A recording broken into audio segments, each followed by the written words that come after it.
Hello, everybody. Thank you so much for being here. Appreciate you. Today, we are live on Clubhouse and also on Spotify. Thank you. Appreciate you.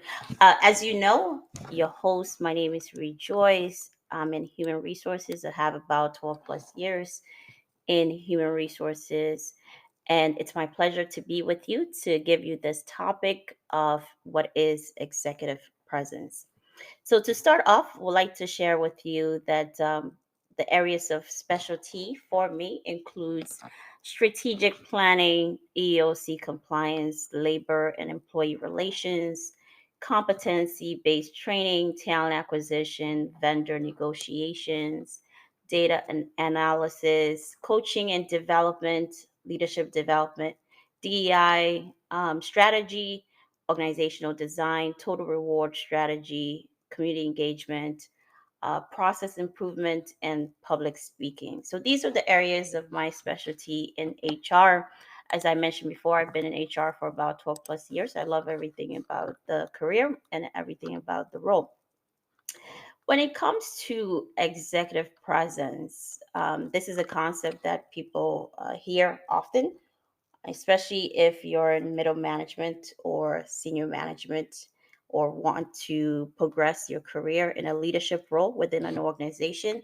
This term would not be new to you for a couple of reasons. Let's start with executive presence, what it means. We'll go into the benefits and then how people should seek for consultings or maybe someone in your company to support them in their journey. So, executive presence refers to the set of qualities and characteristics that enable leaders to command respect, influence others, influence confidence in a professional setting. It encompasses a combinations of attributes, behaviors, communication skills, and convey leadership, authority, confidence, and credibility. Executive presence is often considered a critical factor for career success, particularly in leadership roles, as I mentioned before, as it helps leaders establish their presence in a group, build relationships, and achieve their goals.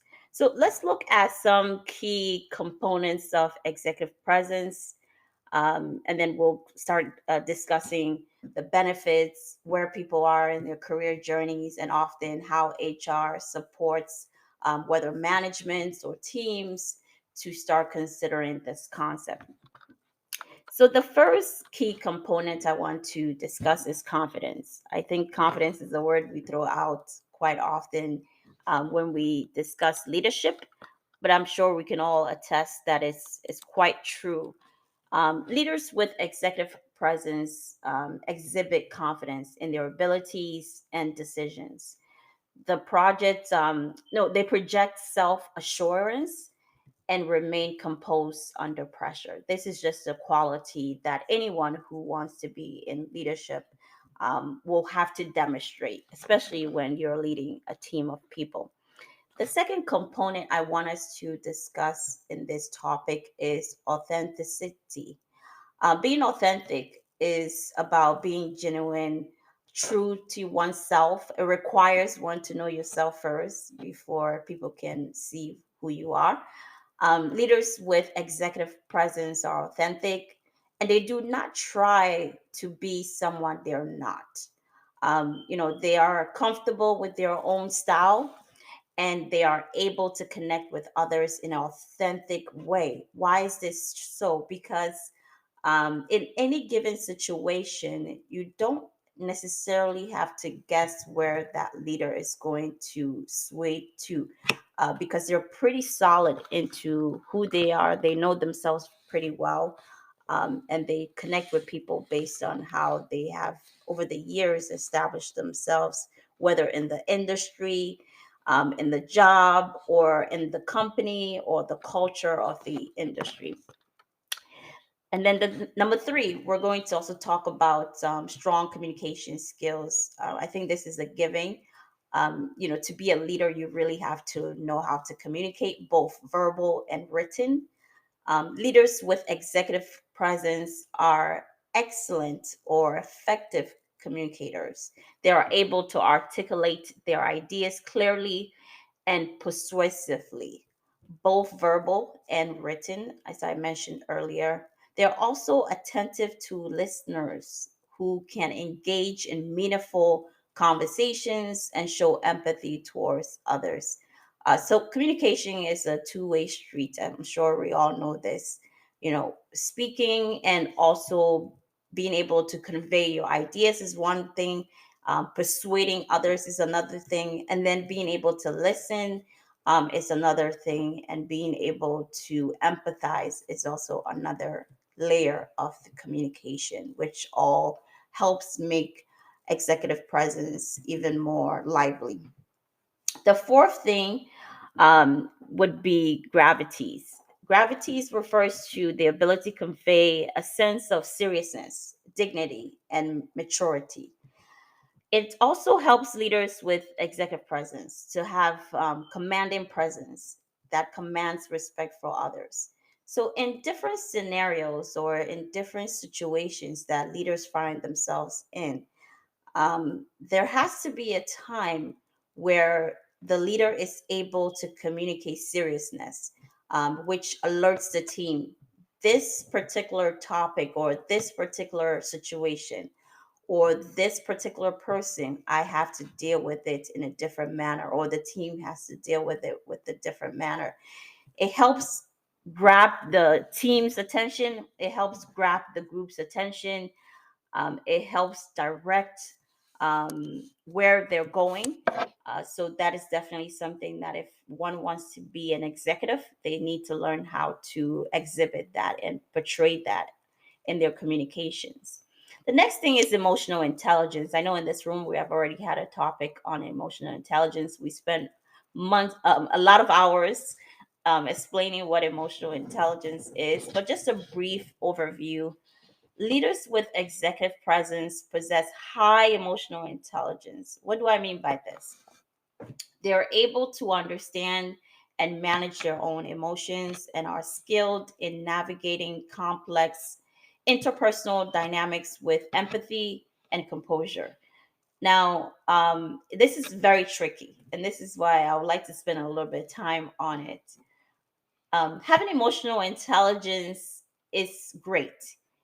However, the reason why it's a little bit tricky is to be an executive, you have to learn how to compose yourself and still have empathy while you're trying to understand or communicate expectations. It sounds easy, but it's actually very, very difficult, especially when you don't necessarily agree with something, or you don't necessarily have the backing of what you're doing.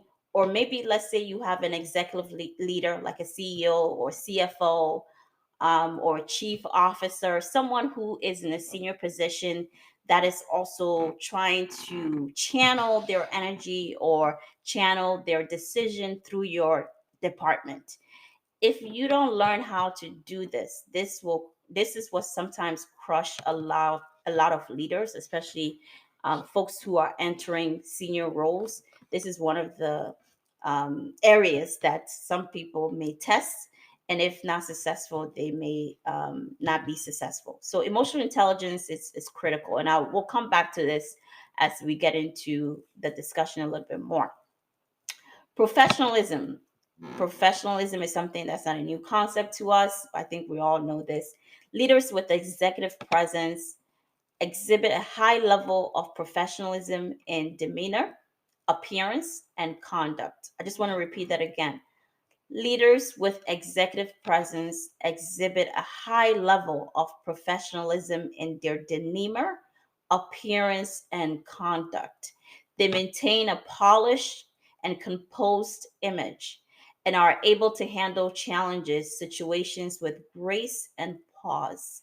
So, this concept is often mistaken as arrogance. And I just want to highlight this a little bit, especially in the topic of executive presence.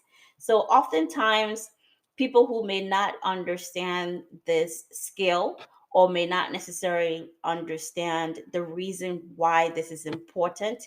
They may mistake it as arrogant, proud, someone who may not necessarily feel, someone who think they're better than others. But that's not the case. In leadership development, or in your ability to demonstrate executive presence, people have to see you as different.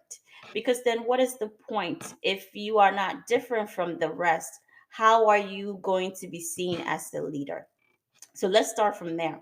In order for people to identify you as a leader, your composure has to be different, your demeanor has to be different. So oftentimes leaders don't only communicate with their words, they're also communicating with their attire, how they dress, their body composure, how they respond to certain things, their confidence, their ability to, not necessarily hide their emotions, but their ability to compress emotions that may not necessarily be favorable to what people want or want to see.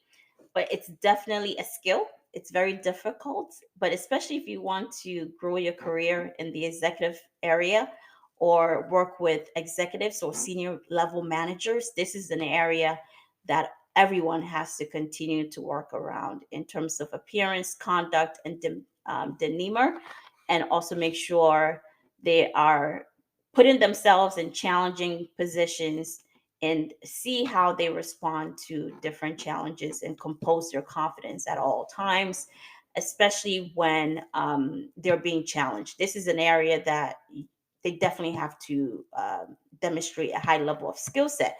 And also think about it, in the executive positions or executive roles, those positions does not necessarily identify as people have to be executing day-to-day tasks.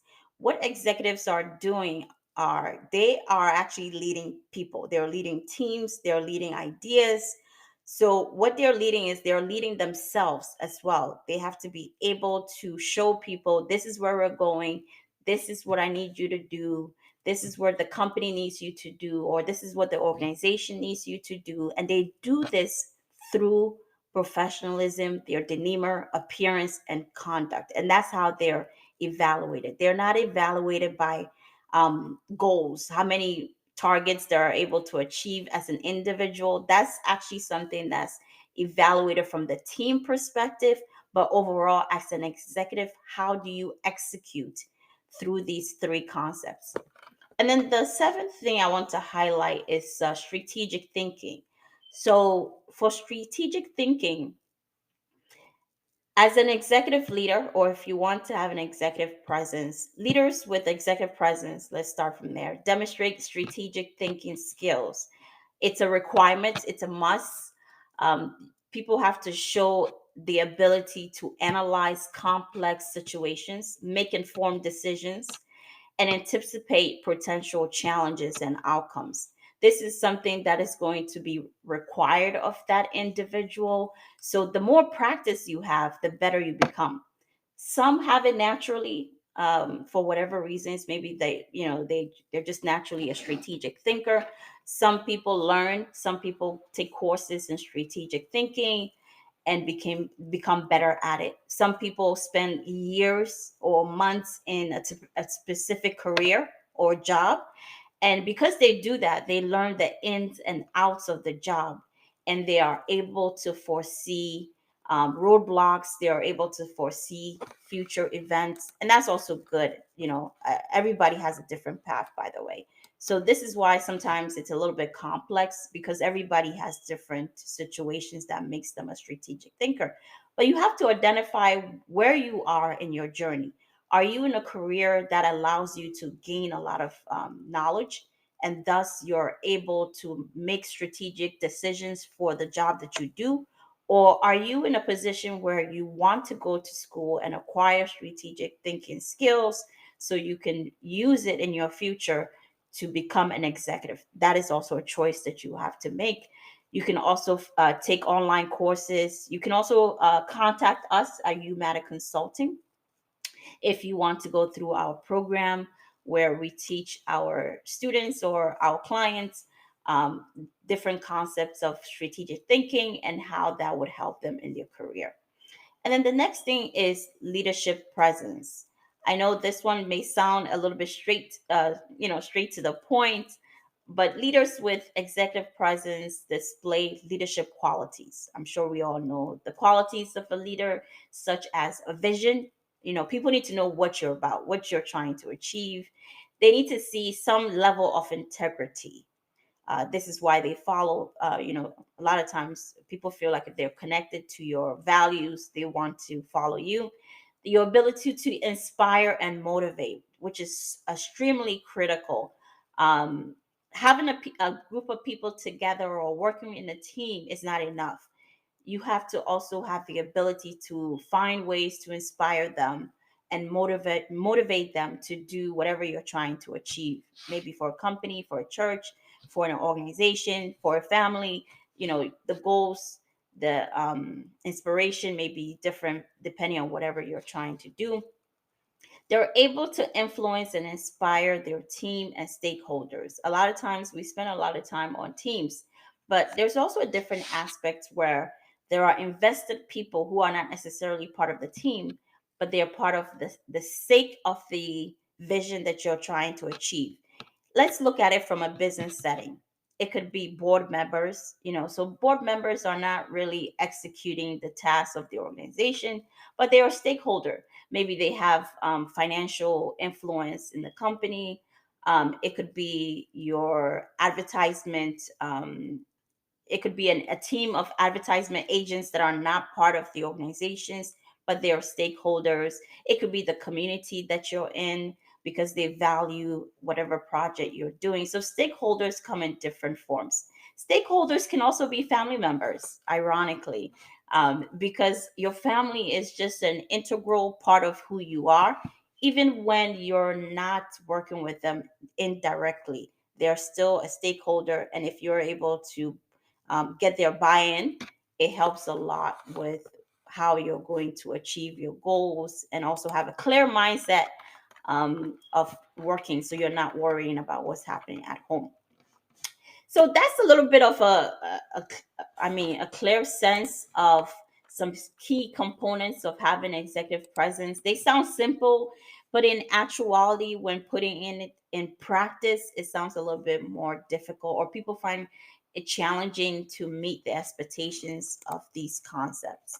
So let's look at what Indeed also has identified on their list. So if you go on Indeed, Indeed has 8 characteristics and tips for developing these skills. I thought it was cool based on what they wrote. I actually like how they put their tips together. I think it definitely helps. One of the things that I noticed they put in here that's not part of mine is uh, charm.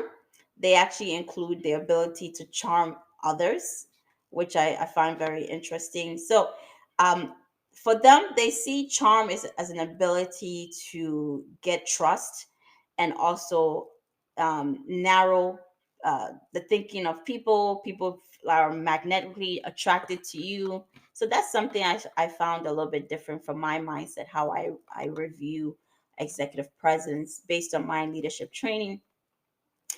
Also, they identify that executive presence helps companies with boosting morale, which I agree with them as well. They stated that when a company has good executive presence in the organization, it definitely helps the employees stay engaged because they like the type of leader they're working with. They said it lowers turnover. There's also an indication of high productivity levels.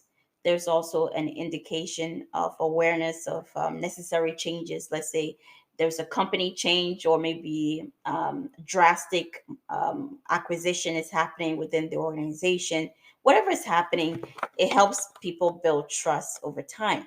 Let's look at the tips that they have given us on their website. So, tips for improving executive presence in the workforce or workplace by Indeed. These are some few things they highlighted. They highlighted accept change, work on your summary, or communication skills, be be decisive on terms of policy, think both short and long term, which concludes the strategic leadership concept, demonstrate passion is also another way. Let's look at some of the tips they gave us here. So, for accept change, their concept of improving your executive presence is practicing accepting change in the organization. Let's say the company has decided or the board has decided to make a significant change in a short amount of time. Um, it's very tricky because sometimes as an executive you may disagree, but disagreeing in a professional manner where you're not throwing tantrums, but rather being objective will probably help you in your leadership role.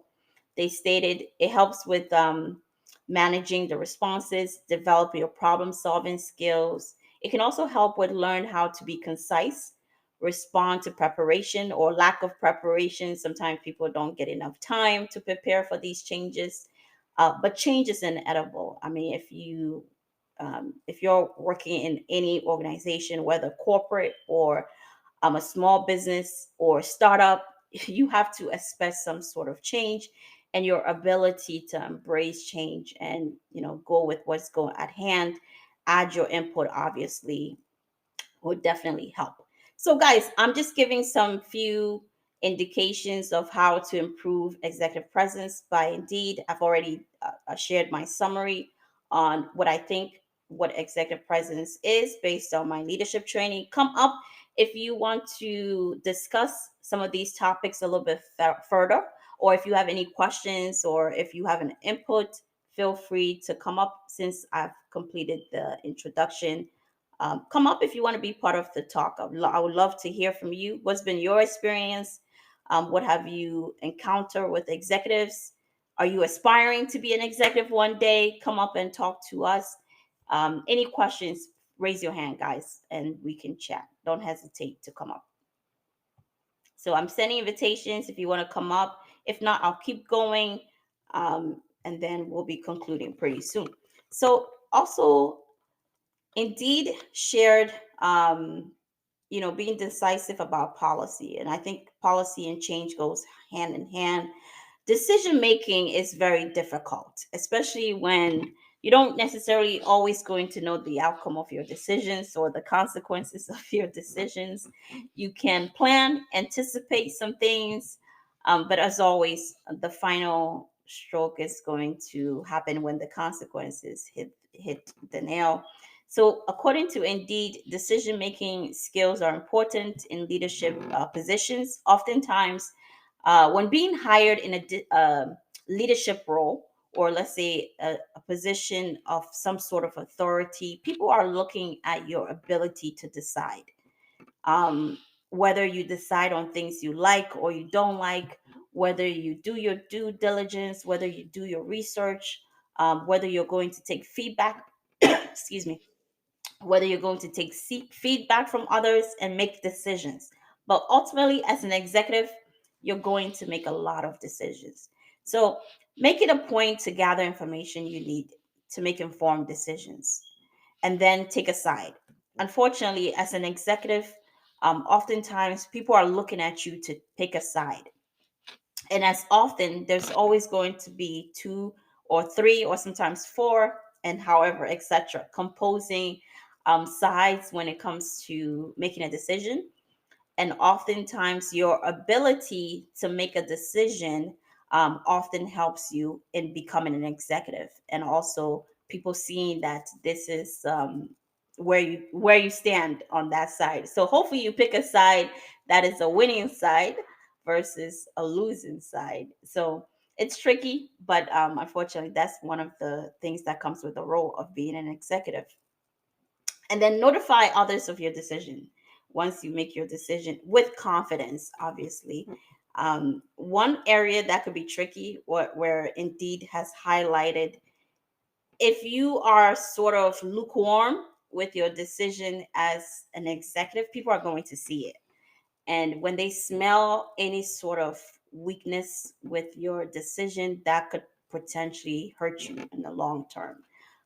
So this is why Indeed is definitely recommending, if you do make a decision, be confident about it and communicate your decision through confidence. If people agree to follow you, that's great. People don't, that's also fine. But you have to um, be solid with your decision making. And then the next point that they highlight here is think both short and long term. I believe what they're saying is strategic thinking.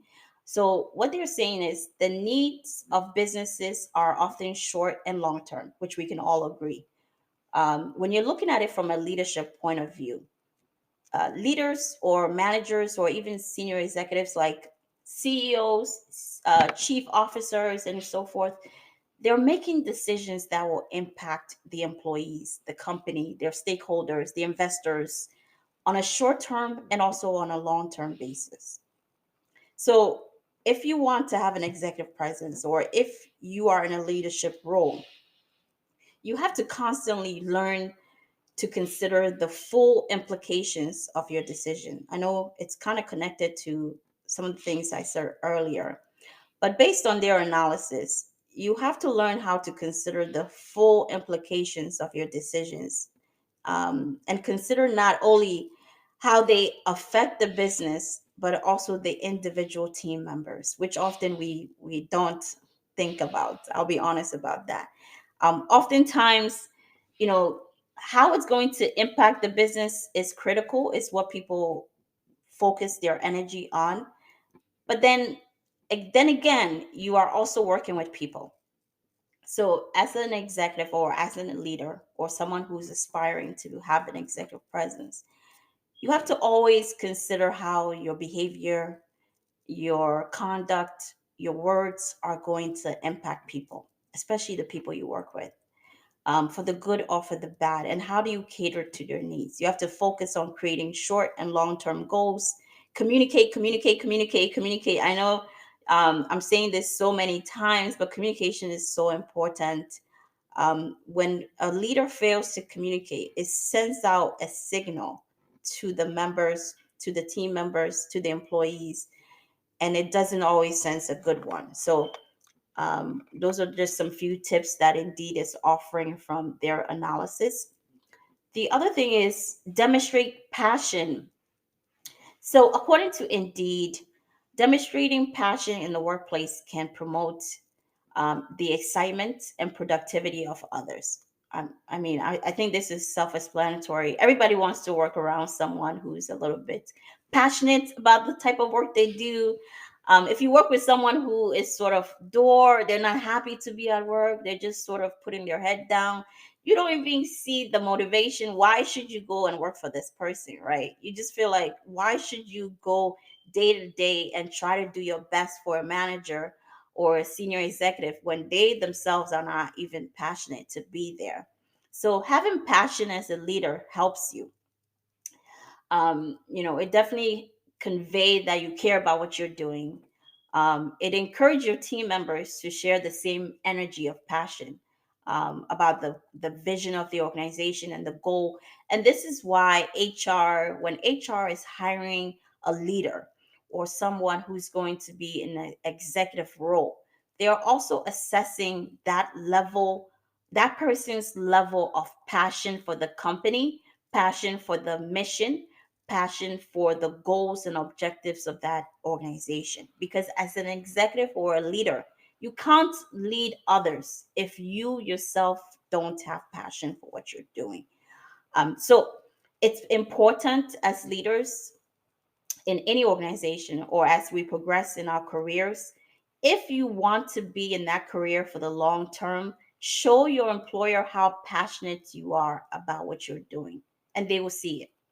Develop methods to explain how each member is important to those goals, because that will be an integral part of everyone's purpose, your team, and how they work together to achieve those goals. Thank you guys.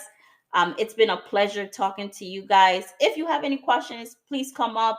If you want to share your leadership journey, if you're planning to be an executive in the future or currently in some sort of leadership development program, come and share how that's going. Any challenges, any thoughts, anything that you would like to consider to share? I'm happy to hear at this point. If not, we'll